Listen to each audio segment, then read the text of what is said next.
Yeah, I definitely agree. Now, once again, I appreciate you coming on to the show. Means a lot. Shout out to you, Will.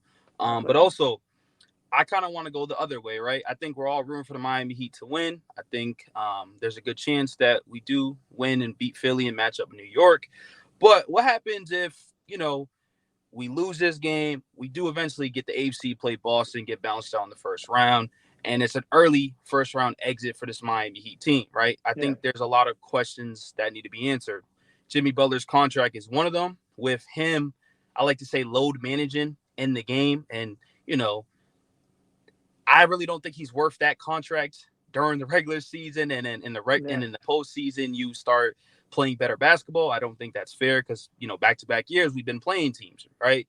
Yeah. And then also, what do you think is going to happen after this season? Because it's year 5 with this big three. If you want to add Tyler to the big three with Jimmy, Bam, and Tyler, Hmm. is Tyler is that a possible trade? Do we extend Terry Rozier?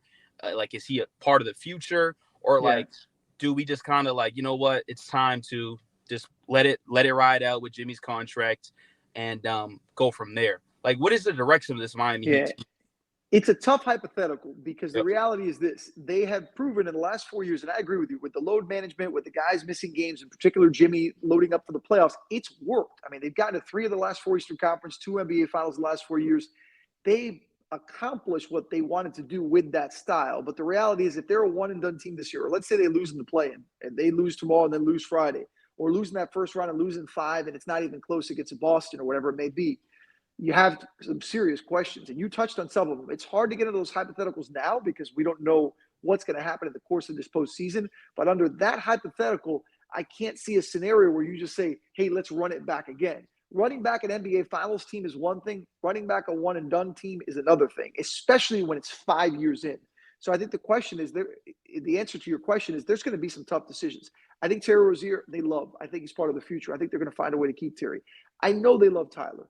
But Tyler, again, he wasn't healthy this year. We're going to see what he does in these playoffs if he can take that next step. I know he's going into these playoffs with a massive chip on his shoulder, man. He really wants to prove in these moments. Last year during that run, he wasn't there. And while he enjoyed it for his teammates, he wants to be part of a run like that where he's a big part of it now. So I think there'll be questions there. And I think the biggest one is Jimmy. Do I see them trading Jimmy or moving on from Jimmy this offseason? I don't. But do I see a situation where they have to have that uncomfortable conversation because of the potential contract situation of like, hey, are we really going to give someone that kind of money after all these years? It's a tough conversation that may come, but we'll see the next couple of weeks, maybe even the next just week, is really going to tell us a lot where that decision or where that could go. So, okay, and I have a two-part to that, right? So how, because you've seen Kevin Love and the team, warming up today and stuff like that. So like, how's the energy, the vibes in the practice? Like, are they going in confident? Are they, obviously I want my team to be confident, but like, you can kind of feel energies and vibes during Yeah. practice and stuff like that. Yeah. Oh, that's, can I tell you something? So the one thing I told some people today, I saw some folks over at the Panthers game. I was over there earlier to do a story.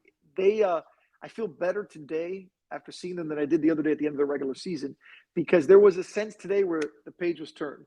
This year, after every game, it was always like, "Hey, man, are you guys figuring it out? Do you guys think you're turning the corner? Do you guys think you can get the regular season going? Are you going to be the 5 seed or the 7 seed? Do you have to deal with the play?" And like every day was the same storyline, right? That's it. It's over, man. The regular season's gone. That's it. Whatever you could say about the regular season, the blown opportunities, the inconsistencies, they're a playing team. But I almost think that there's a sense of calm now. We're like, okay, we don't have to deal with the crap and the questions, and all that stuff. We're a playing team. That's a reality. And now we got to make the most of this reality. And there's a confidence. Talking to Caleb today, seeing Bam today, seeing Jimmy be the last guy off the court today working. These guys really feel like maybe other teams around the league don't buy it that they're that confident. This team's really confident that they're just going to go out there and they're going to win. And if they somehow lose tomorrow, they're going to win Friday. And if they win Friday, they're going to go to Boston and win a series. There's just that internal confidence. Does he answer your question? Yeah. The vibe was the page has been turned, man. This is a playoff team. Whether you play in, playoff, doesn't matter. They're ready for what's next.